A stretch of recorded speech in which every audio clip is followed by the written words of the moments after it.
Hello friends, good morning all of you. जैसा कि जानते हैं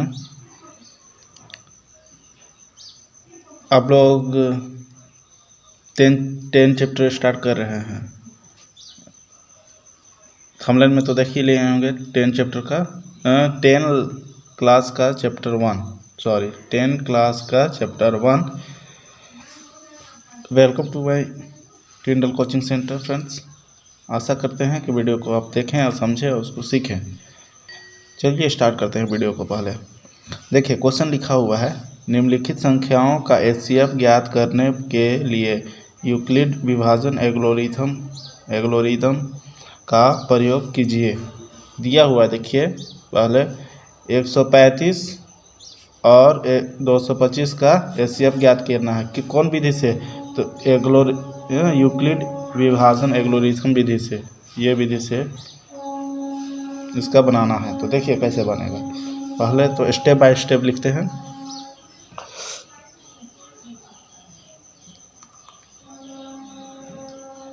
दो 225 इससे बड़ा है ना, तो इसीलिए हम इसको 225 को लिखे। 135 से बड़ा है तो आप देखिए इसको यूक्लिड विधि से निकालते हैं।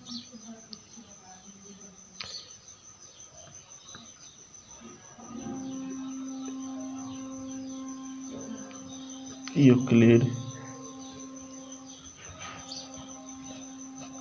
विभाजन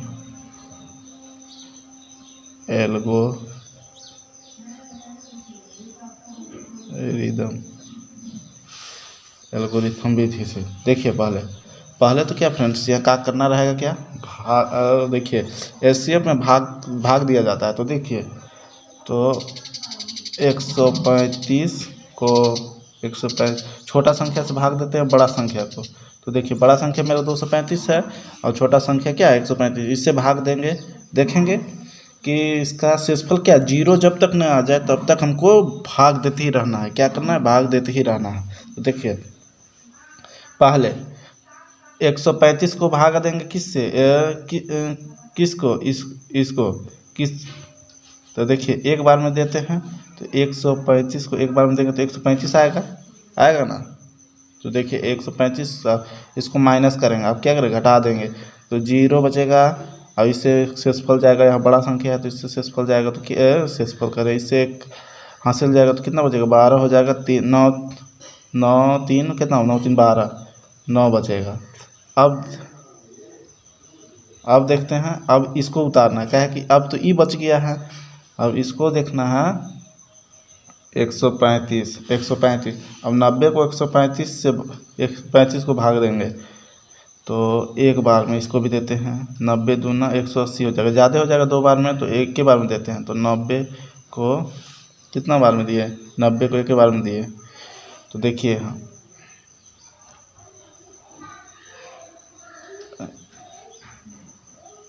कितना बचेगा, 45 बचेगा। इसका शेषफल 45 बचेगा।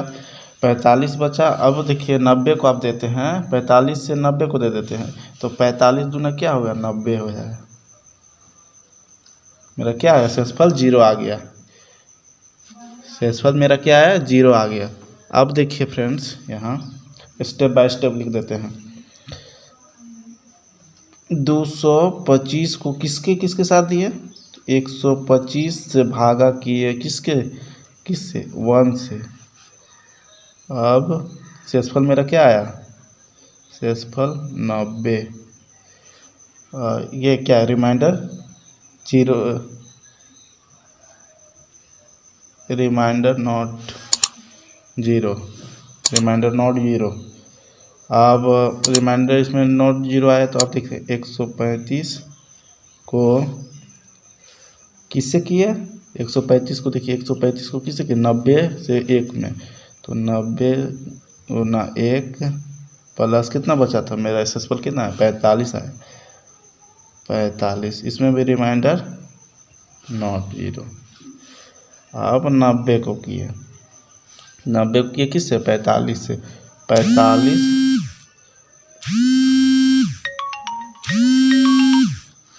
45 गुना 2 प्लस 0, रिमाइंडर 0 आ गया इसमें।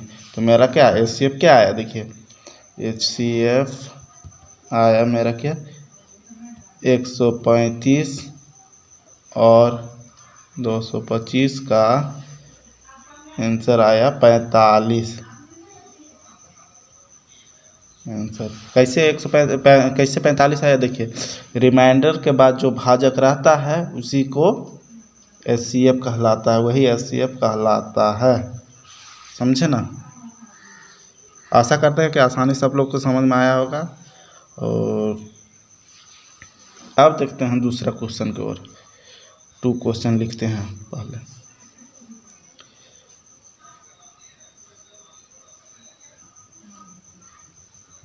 एक 196 और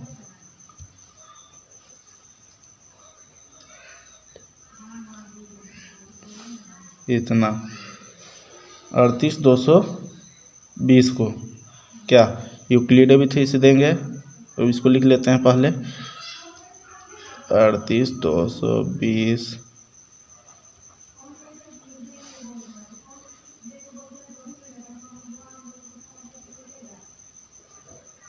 यूक्लिड विभाजन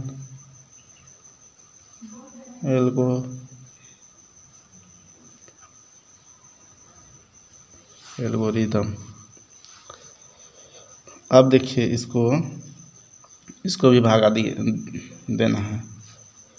तो देखिए इसको भागा देंगे तो कैसे देंगे, देखिए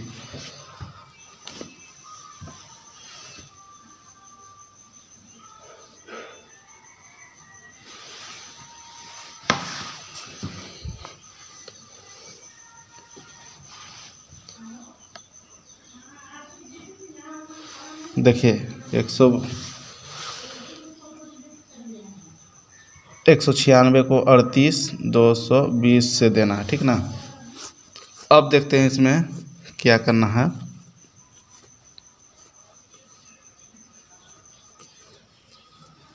अब देखना है यहाँ क्या करना है। देखिए पहला तो है 3 संख्या को पहले लेंगे। क्या करेंगे, 3 संख्या को लेंगे, इसको 3 डिजिट्स को पहले लेंगे, उसके बाद ही आगे बढ़ेंगे, ठीक ना। भाग देना है तो देखिए 1 से देते हैं तो क्या होगा, अगर 2 से देते हैं तो क्या आ जाएगा, मेरा ज़्यादा आ जाएगा। 2 से देंगे तो ज़्यादा आ जाएगा, तो 1 से दे के देखते हैं 3 से, तो एक बार में 996, तो मेरा क्या बचेगा 186 बचेगा। अब 186 किससे, इससे छोटा है तो एक संख्या को क्या उतारेंगे, इसको उतारेंगे, यहाँ 2 हो जाएगा। अब देखिए इससे बड़ा हो गया। अब इसको देखते हैं किससे जाएगा, तो इसको 8 बार में कम हो जाएगा, 9 बार में देखते हैं 9 बार में, तो 9 बार में कितना जाएगा, 9 बार में जाएगा मेरा 1764 होगा, 1764 देखिए कितना। अब इसको 1764 को 1862 से घटाने पर कितना बचेगा, तो 98 बचेगा। क्या बचेगा, 98 बचेगा। अब इसको 0 को यहाँ उतार देना है, 0 को। अब देखिए 900 कितना बचा, इतना। तो अब 980 कितना बार में जाएगा 196 से, तो 5 बार में हो सकता है जा सकता है, तो 5 बार में 980 आएगा। 0 बचा, देखिए इसमें 0 बचा। अब देखिए इसको 0 बचा, तो देखिए 0 बचा ना। अब इसको देखिए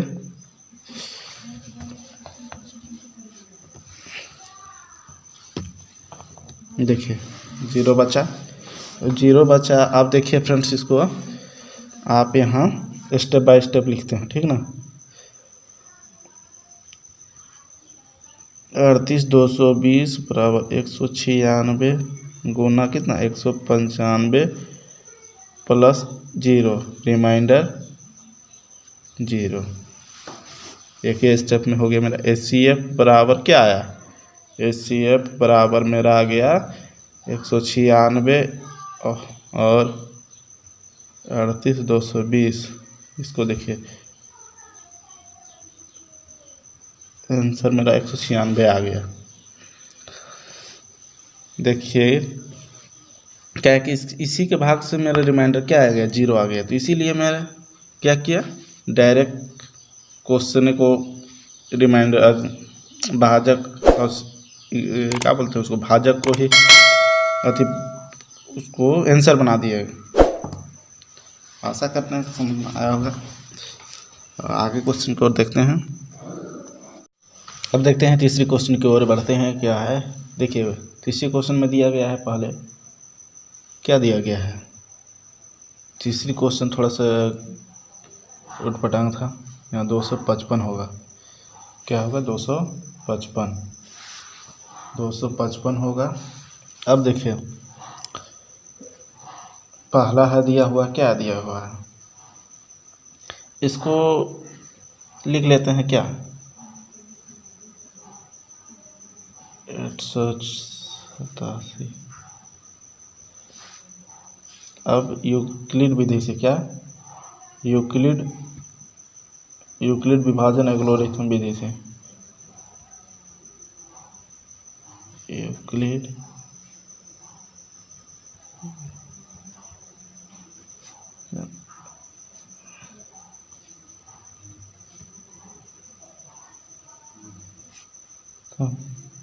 से पहले तो इसको क्या करेंगे, भाग दे के देखेंगे। क्या करेंगे, भाग दे के देखेंगे।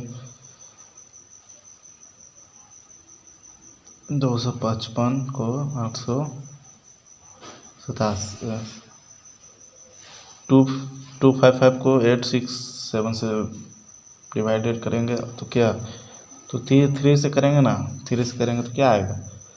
तो देखिए 3 पचे कितना होता है, 3 पचे का था 15, 15 का 5, 3 पचे 15, 15 1 16, 16 का 6, 3 दूना 6, 6 1 7, यही आया 7।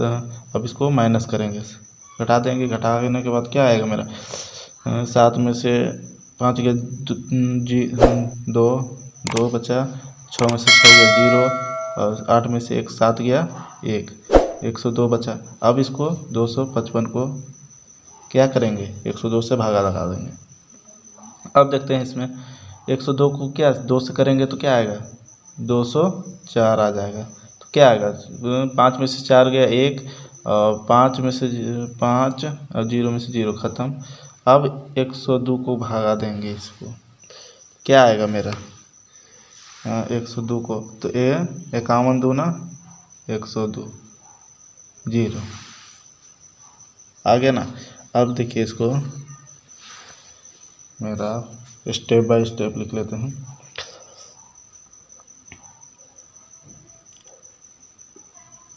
आठ सौ 255 गुना कितना 3 प्लस 102, रिमाइंडर इज नॉट 0, और 102 को कितना, सॉरी 255 को 102 गुना 2 प्लस 51, रिमाइंडर इज नॉट 0। अब इसको 102 को कितना से, 51 गुना 2 प्लस 0, रिमाइंडर इज 0। तो ACF मेरा कितना आया, ACF आ गया, ACF आया मेरा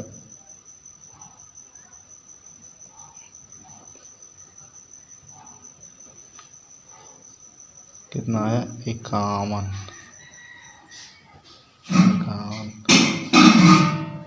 ACF, यही मेरा आंसर हुआ 51। अब देखते हैं दूसरी क्वेश्चन की ओर बढ़ते हैं। देखिए दूसरे क्वेश्चन की ओर बढ़ते हैं।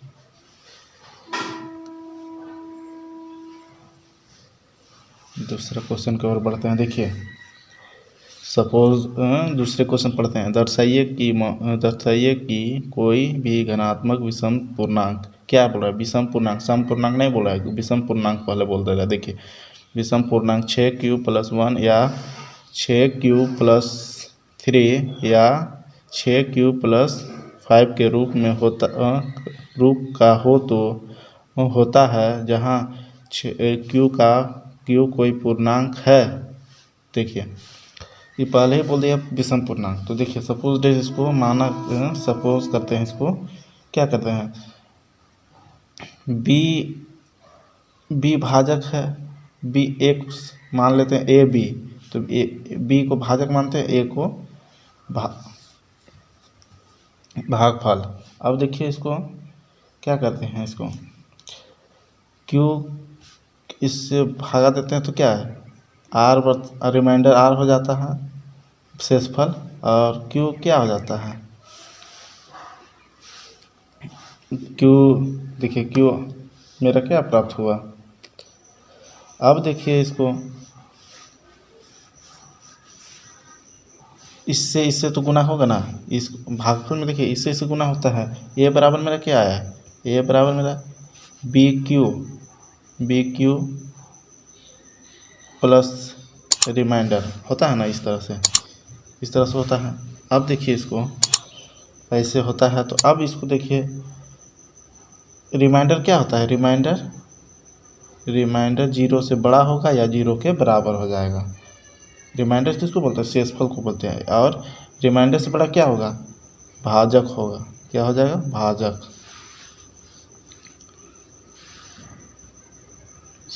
सॉरी भाजक बोले, भागफल होगा। हाँ नहीं भाजक जो भागा देगा, भाजक होगा। अब देखिए यहाँ तो समझ में आ गया होगा, जीरो से बड़ा क्या होता है, रिमाइंडर होता है, और जीरो से बड़ा भी हो सकता है या बराबर भी हो सकता है, और इससे रिमाइंडर से बड़ा क्या होगा, भाजक। अब देखिए माना कि हल है, माना कि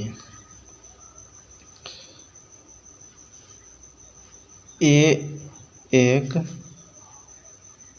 धनात्मक विषम पूर्णांक है। तो बी बराबर मेरा क्या दिया हुआ है, देखिए बी बराबर क्या है, 6 दिया हुआ है ना। यहाँ देखिए इस विधि से देखिए बी बराबर मेरा क्या दिया हुआ है, 6 दिया हुआ है, तो बी बराबर मेरा 6। तो अब इसको देखते हैं, यूक्लिड विभाजन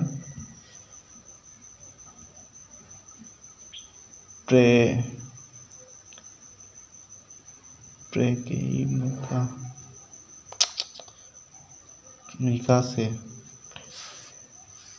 अब देखिए इसको 6Q plus are, reminder are हो गया। आर बराबर मेरा संख्या क्या दिया हुआ है, विषम संख्या दिया हुआ है। देखिए जहाँ क्या दिया हुआ है, आर बराबर 0 1 2 6 दिया हुआ है, तो 6 से क्या पीछे रहना है, 3 4 5 6 नहीं लिख सकते, क्योंकि 6 मेरा क्या दिया हुआ है, बी दिया हुआ है मेरा, 6 क्या दिया है, बी दिया हुआ है, तो इसलिए इससे छोटा ही रहना है।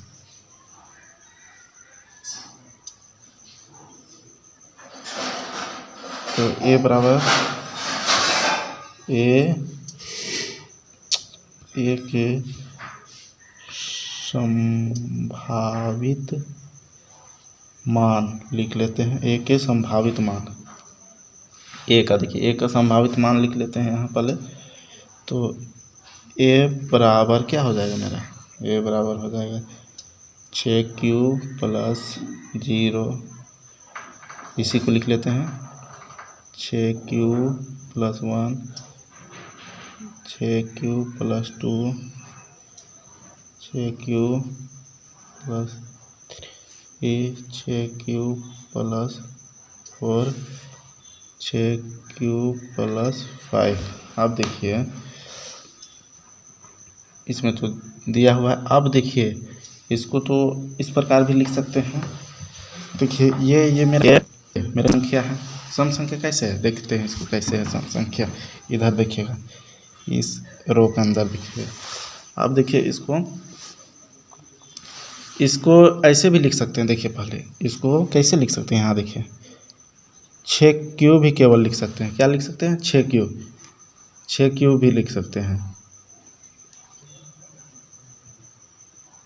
इसका ऐसे भी लिख सकते हैं, देखिए और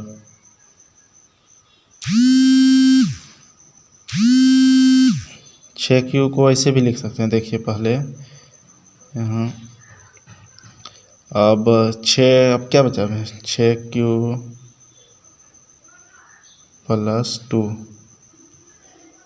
अब 6Q + 4। आप इसको ऐसे भी लिख सकते हैं 2 बाहर से अथी आप कॉमन लेके बाहर निकाले तो 3Q बचा, ऐसे भी लिख सकते हैं।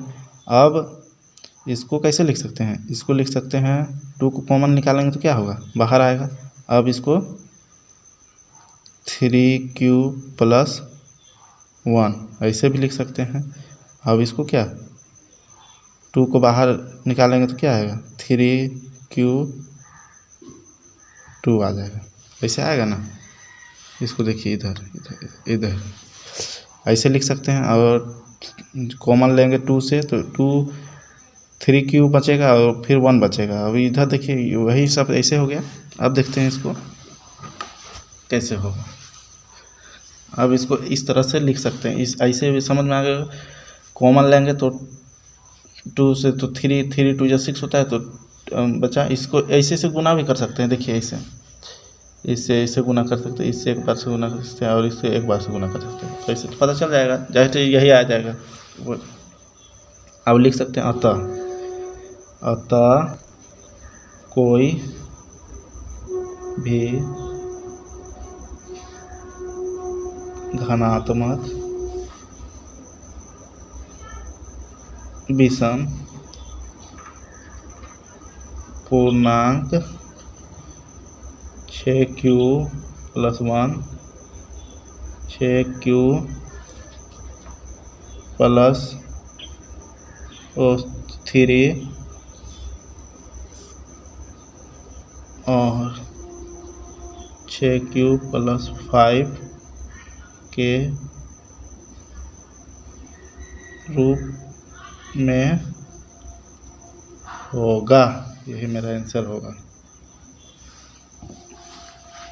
कि आशा करते हैं कि समझ में आया होगा और उम्मीद है कि वीडियो को लाइक कर दीजिए और सब्सक्राइब कर दीजिए। जाते जाते बेल आइकन को दबा दीजिए और जैसे ही बेल आइकन दबाइएगा वैसे ही मेरा नया वीडियो आप आसानी से देख सकते हैं। ऑल द बेस्ट फ्रेंड, जय हिंद।